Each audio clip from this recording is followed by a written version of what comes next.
You are listening to Tech Reads, interviews with emerging technology thought leaders. Our sponsor is SoftTech, the premier technology trade association that has been serving northern Santa Barbara and San Luis Obispo County since 1997. Our mission is to create SoftTech moments where people connect, explore ideas, and create new business opportunities. Learn more at softec.org.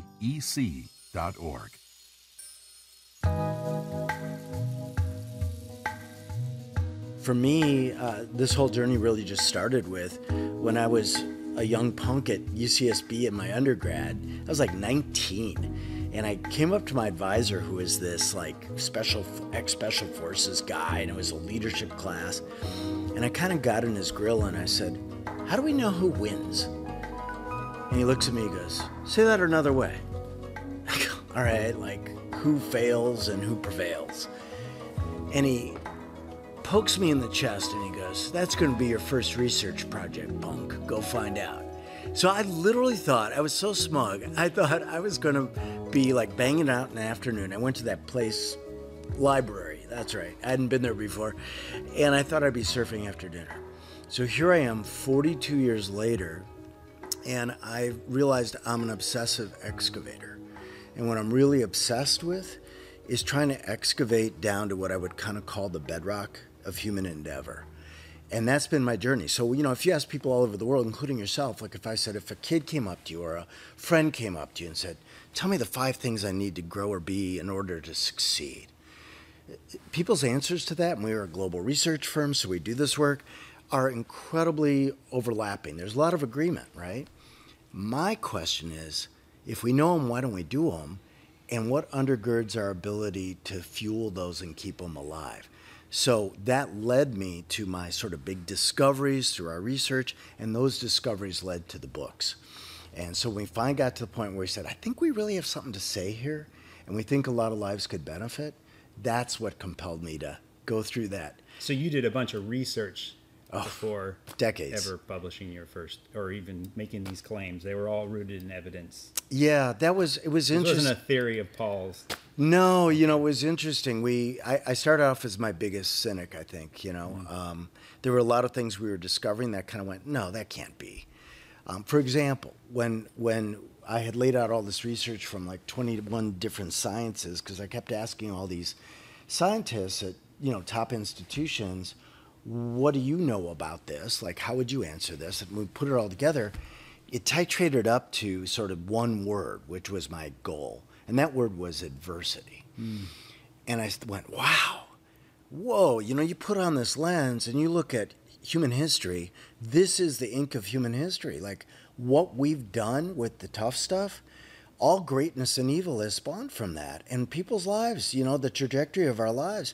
So I thought, gosh, if there's something called an IQ, what if there really were something called an AQ? Like, what if you could actually measure that and get at that and do something about it? So when we started measuring it, and we took version 1, 1.1, 1.2, and, you know, we gave it to the educational testing service in Princeton, New Jersey, who does the college entrance exams. And they came back and slammed the data on the table and said, "We want to know what the hell you're up to." I said, "What do you mean?" They said, "This is more robust than any college entrance exam. How did you do this? Like, what's going on?" And we were so stunned. I mean, it saved 10 years. And so we just stepped back and thought, wow, well, measuring what people do with adversity is critical, but if you can't change it, what's the point? So our journey has been that. So now, after working with all these thousands of companies and millions of lives and all this stuff, we can say definitively, we know how to measure and strengthen people's AQs, which affect everything. Your health, your energy, your well-being, your optimism, your innovation, your productivity, performance, problem-solving, health in every facet. I mean, it goes on and on. So it's a real epicenter. So we each have an AQ number? We do. And so we assess people every day all over the world. You know, it's used in everything from tribal nations and educational institutions to the biggest companies and top leaders in the world. And so we've learned a lot, and we always do this independent analysis. We have a great statistician at Cal Poly who helps us out with some of that. And we look at this and see what does this correlate with and predict, and how do you move the needle? So we believe it's foundational to health, not just, mental health as well, and physical health. We know it is. We've had independent studies show it's a radical predictor of that, even longevity. But it also, affects the things businesses care about, like performance, productivity, sales numbers, energy, engagement, all the stuff that shows up every day. AQ is a fuel cell for everything we try to be in life. So it's such a humbling privilege to wake up and be that guy and get to serve this up to people and enrich their lives this way. That, we're more on fire than we've ever been. But that's what led me to the books. The first book, which was about AQ, right. That's the one that got an Oprah 3 times. And so that just busted out, And what was it like to be on Oprah? Oh, it was just a pinch me moment. Each of them was. It was so interesting because at the same time I had this publicist who was trying to reach out to them, they reached out to us. So we had 2 separate Oprah teams, both say yes at the same time. So that was 2 shows, separate shows. And then we got brought back. And she was wonderful. And she's all about adversity, right? I mean, that hit her. It's so funny because it was just her and I on stage for the whole show, doing the whole thing about the book. There was this great moment, and my publisher cried because she hugs the book and she goes, "This is everything my life is about."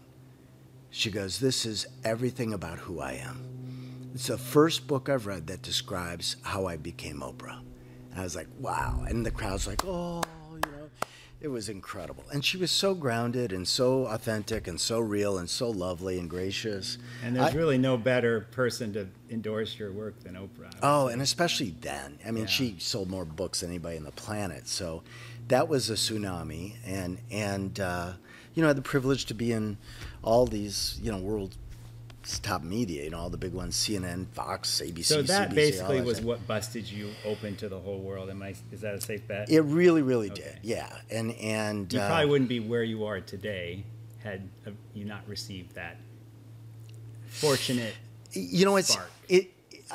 She was pivotal, but what's interesting about it, if you think about Oprah, her crowd in no way fits the corporate business that you model. actually work on now. So it had nothing to do with the way we made money or grew our business, but it did allow us to reach an awful lot of people that otherwise we wouldn't reach.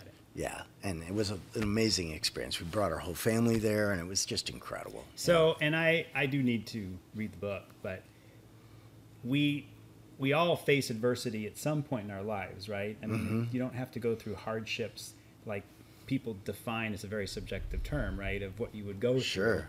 It's not a matter of if, but when, right? And then I would say even today that the amount of adversity the average American goes through is much less than it was 20 years ago, 30 years ago. I mean, we're fairly privileged beings in our environment that we live in today. We are. So, it's very interesting. Here's what the global research shows. So when we ask people, how many difficulties, frustrations, problems, setbacks, issues, headaches, tragedies, adversities, big or small, you face in a typical day, and they have to write them down to substantiate their answer. Okay. Over the past 35 years, that number has gone from 3 to 36. But, as you're arguing, the nature of them has changed. So we think of adversity with a capital A, like, someone you love died, or your house got flooded and destroyed, or whatever it might be. We're talking about, my definition is when you predict or experience something bad happening to someone or something you care about.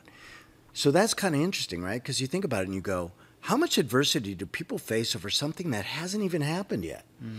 And that's where worry and the big today word anxiety comes in, because you're actually you're having an adverse reaction to something that hasn't happened, right?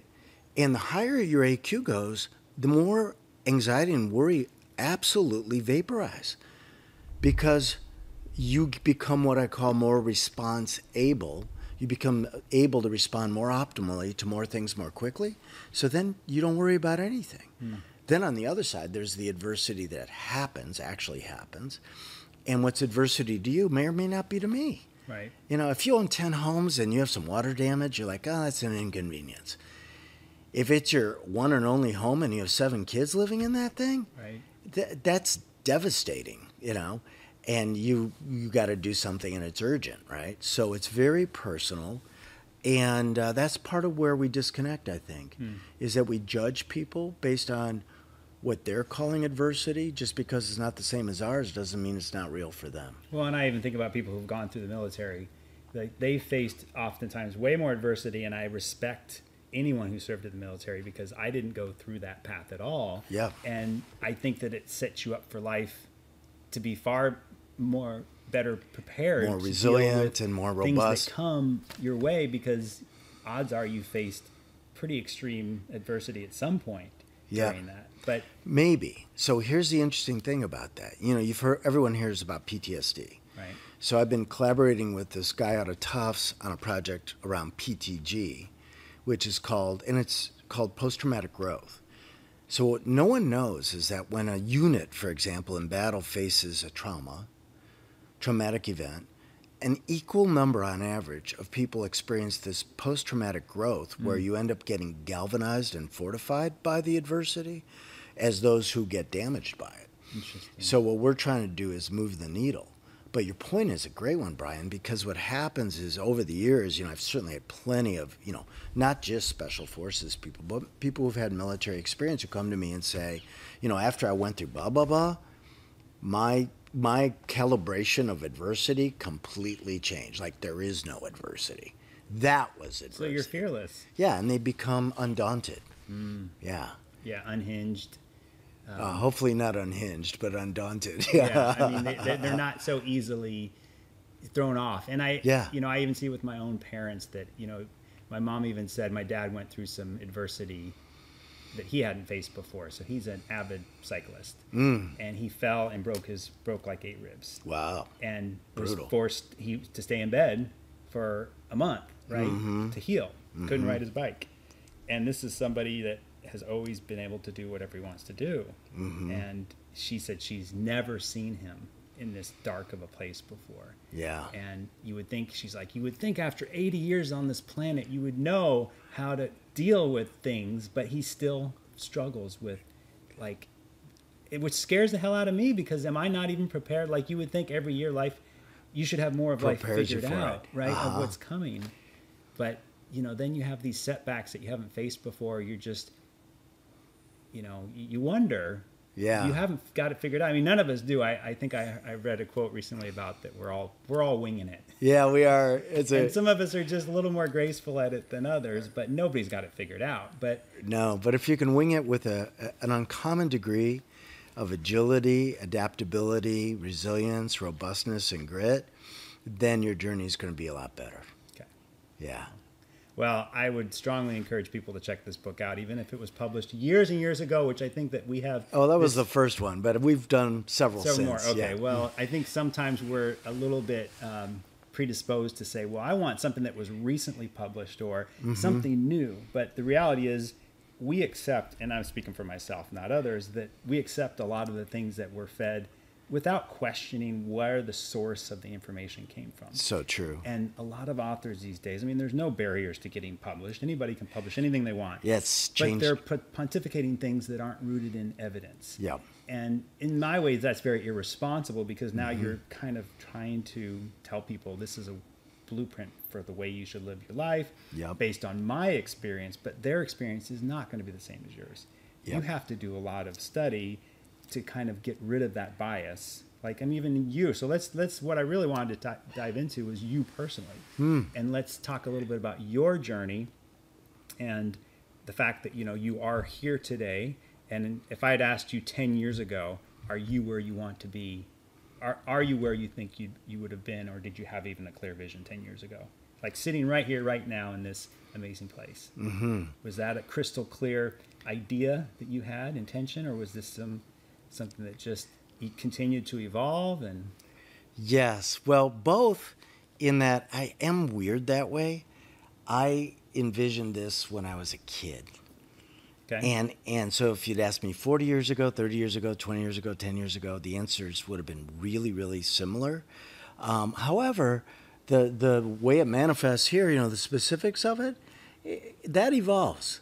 So for example, we were living on a beautiful cattle ranch, and we said, we're done. This is our last house forever. And then we got, values are meaningless until confronted, right? Until challenged. So we were confronted with the possibility of creating a family compound with our son and his family. My son, Chase Martin, who's an attorney in town, and Katie and the kids.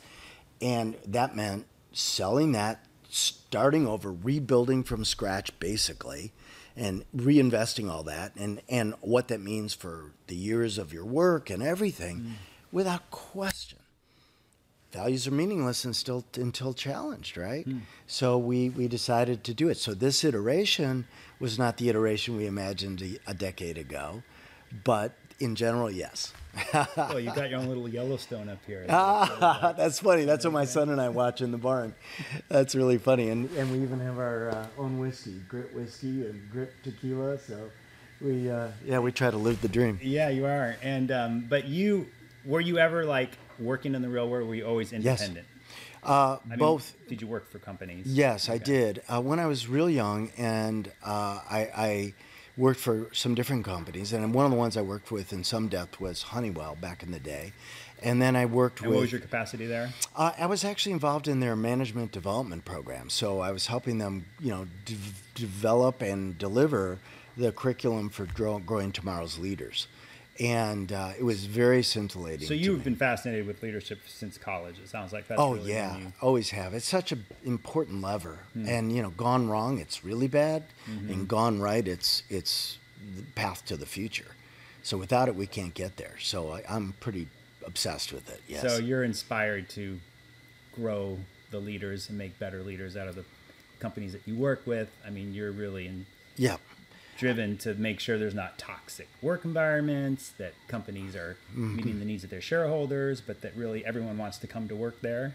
Yeah, How do you find the right people for those companies? Yeah, there's so much ground to gain, right? And look how much it's changed. But I really do believe, it's worth striving to create an optimal workplace where people really genuinely can thrive and bring their best and be their best and be on a path to be what we call ever better.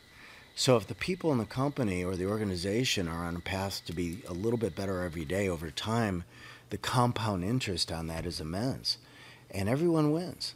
So I think, I as a kid, my father was a corporate guy who came out from, depression baby, came from nothing, first in his family to get an education, everything else.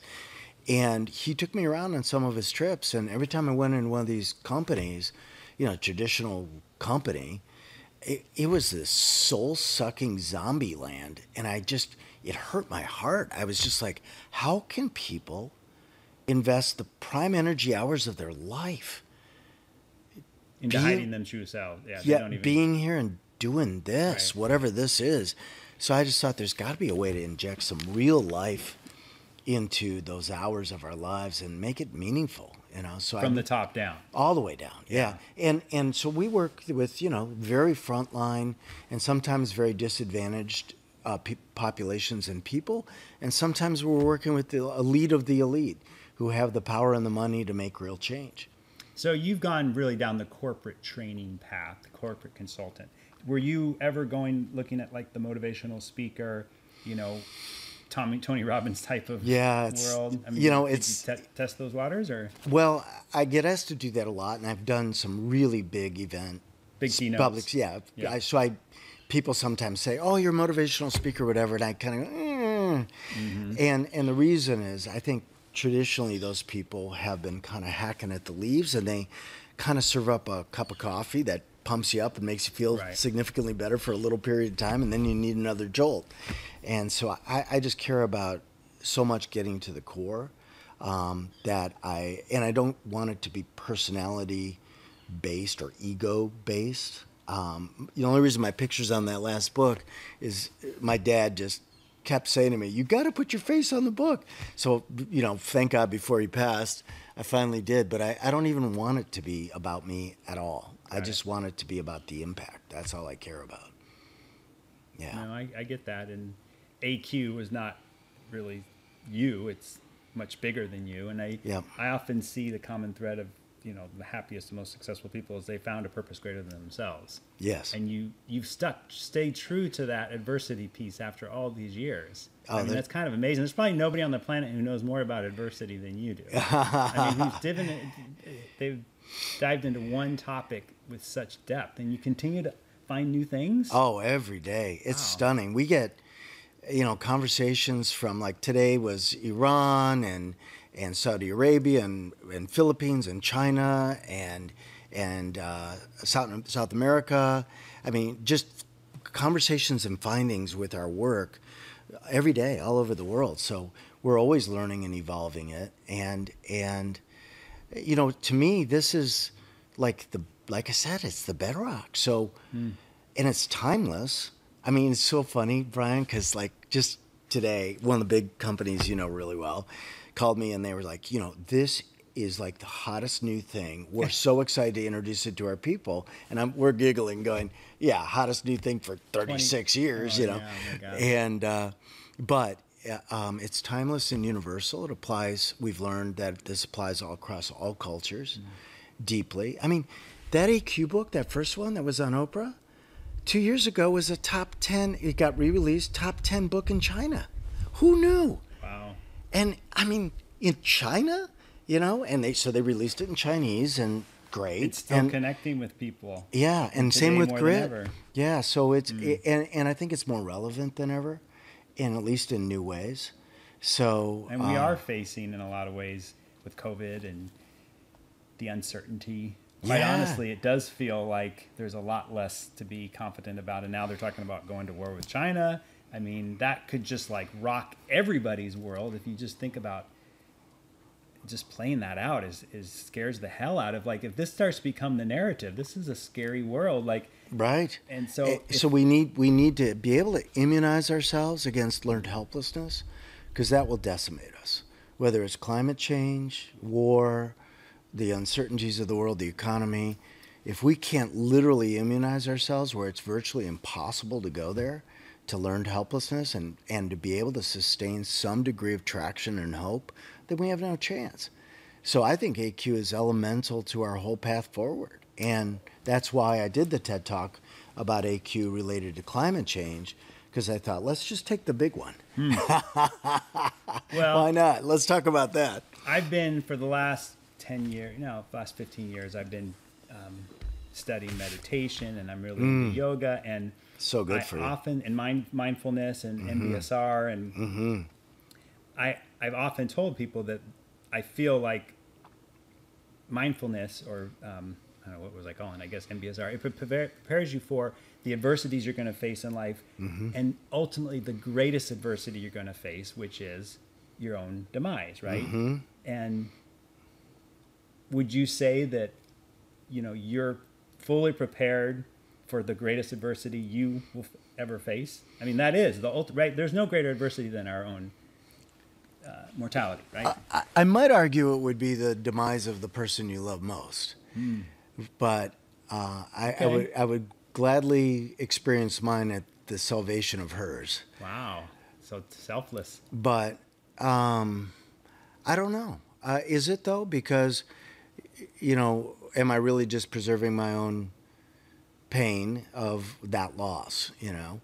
But yeah, I care that much, and so the point is, to the best that you can. You never know till you're there, but to the best that you can, you really can pre-equip yourself for this journey and the inevitabilities of it and everything like that. And I do believe that it's almost like the human operating system, right? There's a point where, as more and more is demanded of it, like today, you have to upgrade. And in order to run smoother, better, faster, and have everything operate well. And I think that's what AQ is about. I think we as a species need to upgrade our AQ to be able to tackle, and ideally, we talk so much about coping. As a matter of fact, the first Oprah show, that killed me. The producer takes me in the room, and sits me down. He's like, "Are you that coping with adversity guy?" And I wanted to go, "Not really," Because you know what coping looks like? Like, have you ever seen young parents with babies get on an airplane? I mean, they're coping. Does that look like fun to you? You know?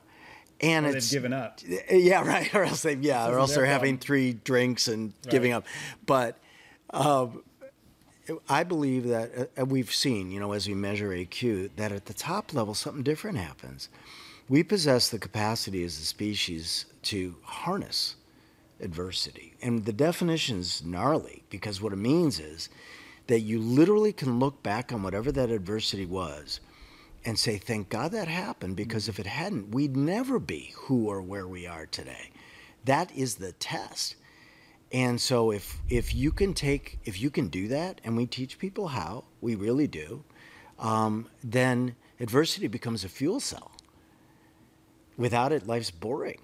You know, I give people candy. Like, I do this thing when I do my keynotes sometimes and stuff, and I'll give them a candy and say, okay, be very careful. This looks like candy, but it's really the adversity pill, you know. And I'll say, if you touch it to your tongue, it's so potent, it will immunize you against all adversity for the rest of your life. And at which point, usually 2 people jam it in their mouths and go, thank you, you know. But most people I go, would you take it? And the answer is always invariably, no. I go, what? You can remove all adversity, and you're saying you want it, you prefer it? And they go, yeah, life would be boring, you wouldn't learn, you wouldn't grow. So isn't it interesting how much we invest in comfort and convenience, when really what we're saying is that one of the richest ores of our journey is adversity? So, yeah. It's pretty deep spiritual stuff. It gets there. It really does. Strategy to increase profit.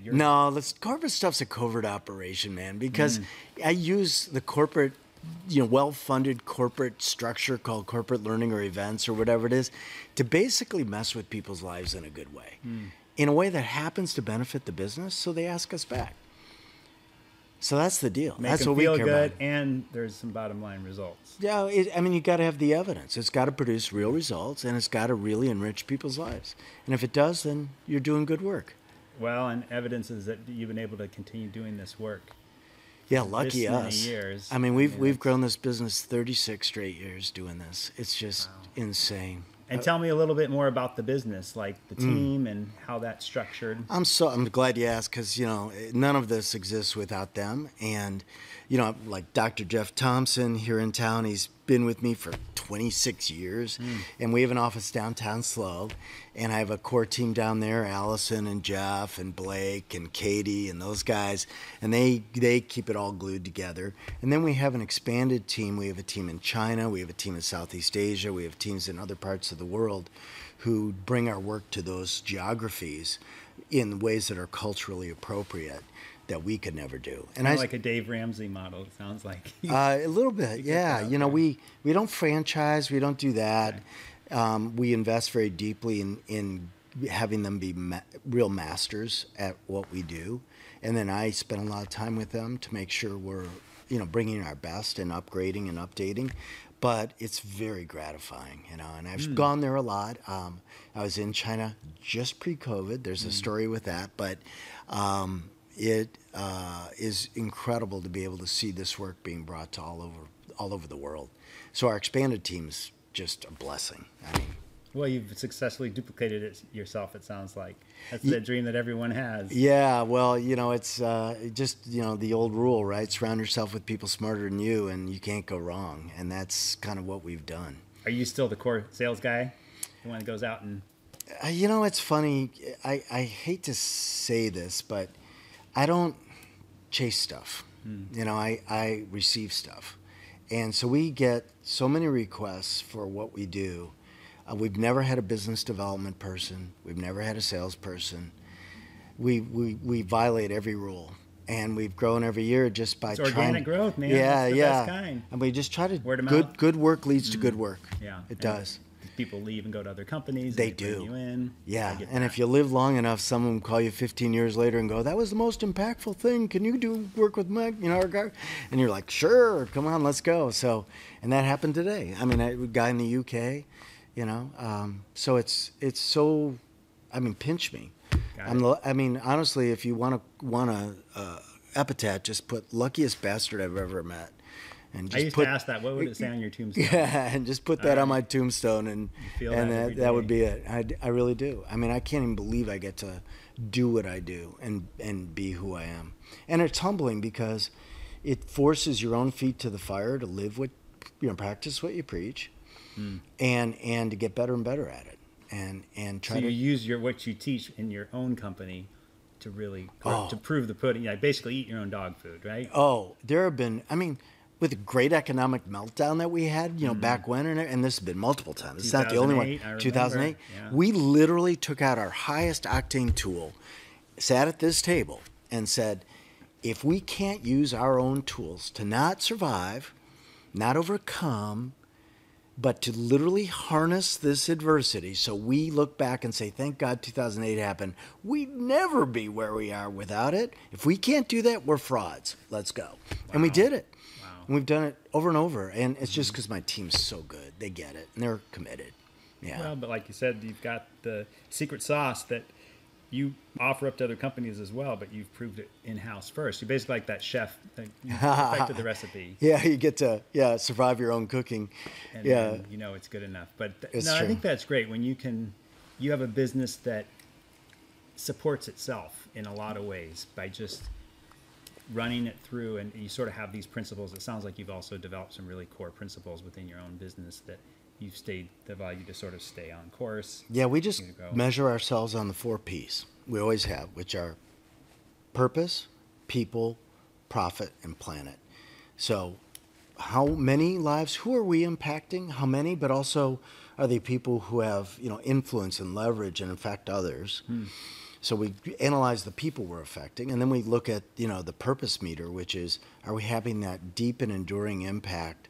Is it deep enough and enduring enough, and are we really hitting bedrock, and can we do better? And are we doing with people, in a way that matters, like we've been reached lately, some of the, tribal nations have reached out to us, and they have some real challenges, and as do many populations, and being able to apply our work to help them. What are tribal nations? Tribal. Oh, tribal nations. Tribal nations, native populations from the U.S.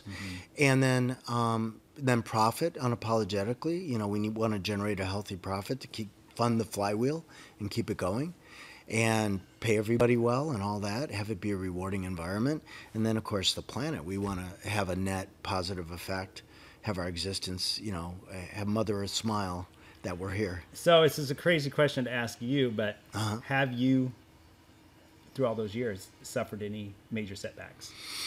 It's really funny. We have 2 jokes, but one truth is the higher your AQ goes, when someone says to you, what have been the biggest adversities you faced, you come up blank because you don't even think of them that way. You deal and move on. You deal and move on. And my grandmother was a great example of that. She had faced a series of just breathtaking adversities. And a client of mine, because I had told her story, went there and asked her that question in person. And she said, oh, not much. I've been so blessed. And then they said, what have been your biggest challenges? And she went, well. And then boom, boom, boom, boom. So that's kind of how you process it when your AQ goes up. Not Pollyanna, it's real. And then the other joke that we have is my wife, who 35 years ago was diagnosed with MS. She's had her face and body torn apart with skin cancer surgeries. She's had 2 labral tear surgeries in her hips. She's had, and the stuff she grew up with, and substance abuse in her family, and all kinds of issues that go on and on and on and on. And so she just goes, why is it always me? I'm your poster child. So every time someone, in some of the big interviews we've had with some of the big publications, they go, tell us about your biggest adversities. I'm like, have you met my wife? Wow. Yeah. She's the poster child of everything we teach. Look at her. Here's a person who 35 years later has never had any kind of treatment or anything. It's not even on her medical records. She has no visible symptoms of MS whatsoever. She teaches boot camp to a bunch of dudes 2 mornings a week, kicks their tushes, teaches bar class. She's a professor at Cal Poly, award-winning professor, author in her own right, life force on steroids, leads Dream Makers, that charity group for terminally ill adults getting their final wish in our community, and all that kind of stuff. She's a medical impossibility. She doesn't exist in the medical literature. And if you asked her, like, so Rhonda, and, you know, she's like the most effervescent person you could meet.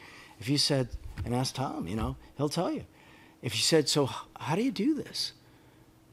She would say, every night when I put my head on that pillow and every night before I spring out of bed, which is my adversity because that's 4 a.m., she just applies what we teach. Wow. It changes your... Well, I like what you said there. You haven't had any setbacks. You've had challenges. Yeah. To overcome. That's life. Yeah. I mean, that is the substance of life. And if you don't, maybe you're not trying hard enough. Maybe you're not going bold enough. You know, is your goal really to have a tombstone that says he was comfortable? So if somebody's going through adversity right now, this is the time for them to double down and understand this better and realize that you can actually turn this into an advantage. You really can. Like you can go in a downward spiral, which I think a lot of us do. Yep. Or you can use this to catapult yourself into becoming something great that will become better because of it. Yeah, and you know, there really are concrete ways to minimize the downside and maximize the upside. We teach people about their core, the 4 core ingredients or core elements of AQ, and that's what we measure. And we teach them how to strengthen their core response. Do they come to you when they're in the midst of adversity? Do you like looking for you for answers? Sometimes, but sometimes, you know, it's so funny, Brian, because, you know, when, like, take companies, right? Businesses. And we deal with hundreds of thousands of entrepreneurs, too. And I coach a lot of them. When times are tough and constrained, or you hear the R word, recession, or whatever it is, they need us because their people are struggling. Right, and they trying to do more with less. Fix our culture. And how do you, you know, make it happen in spite of the adversity we face? On the other side, when things are going bonkers, and they're like, you know, just besieged with opportunity, then you have to be equipped with this to be able to take on and do, you know, perform miracles at a level of growth and pace and everything else that you otherwise can't imagine. So whatever's going on, it's pretty relevant. And so we just kind of customize it to whatever that is. But try to get ahead of it if you can, it sounds like. Yeah. If they come to you and things are already broken, is it a harder hill to climb? Yes and no. No in terms of, boy, have we got their attention. Okay. I mean, relevance is instantaneous. You don't have to explain. You have the A word instantly. Yeah, yeah. They say, "Oh yeah, we've got some serious adversity. We're going to put you to test." Well, and you know what's so been also very humbling and really kind of like is we've had big companies like AT&T and DirecTV and others who have said in their moments of adversity, they'll turn to their people and say, "We have stripped away all corporate learning from our budget, except one thing. AQ." Wow. And this is the one thing we're going to use to equip ourselves to make this happen, no matter how bad it gets. And then we get brought in, and you're kind of like, whoa, well, okay, it's game time. Let's go, you know. Got some skeptics to overcome, I'm sure. Oh, I love them. I love them because, you know, it's so evidence-based that all you got to do is share, like, the real evidence, and the biggest cynics just kind of go, well, it's about time. Now we got something we can, you know, that's actually got some proof to it. Thank you. You know, so I love those people. They've become some of our greatest advocates. Well, Dr. Stoltz, is there anything else you want Paul, to share? No, I mean, it's just been delightful talking to you about it. And obviously, as you can tell, I can talk about it forever. And I'm hugely passionate about it. Passion, and it's, yeah. I've been reading this thing about the difference between passions and virtue, but you've definitely figured out a way to turn this passion into something that fuels you every day. And it's not a handicap. Well, you know, I talk a lot. I do a very select amount of executive coaching. One of the most gratifying pivots I made with COVID is I finally, instead of just doing it for these big, you know, billionaire CEOs out there in the world, I decided to do it locally. And so I saddled up next to some of the, you know, prominent business leaders from the companies we know here. Cool. And I've been helping them. And it's been so gratifying. But, you know, I really do believe we can put ourselves on a path toward an optimal life. And that, you know, this is one way to equip us to get there. And so, you know, having the chance to do anything to help people do that, come on.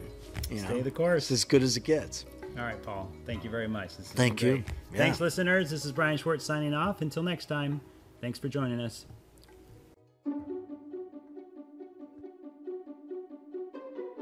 Thank you for listening to Tech Reads, sponsored by SoftTech.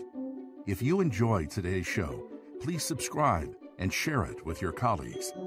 If you have comments, questions, or want to suggest an author for a future episode, visit SoftTech at softec.org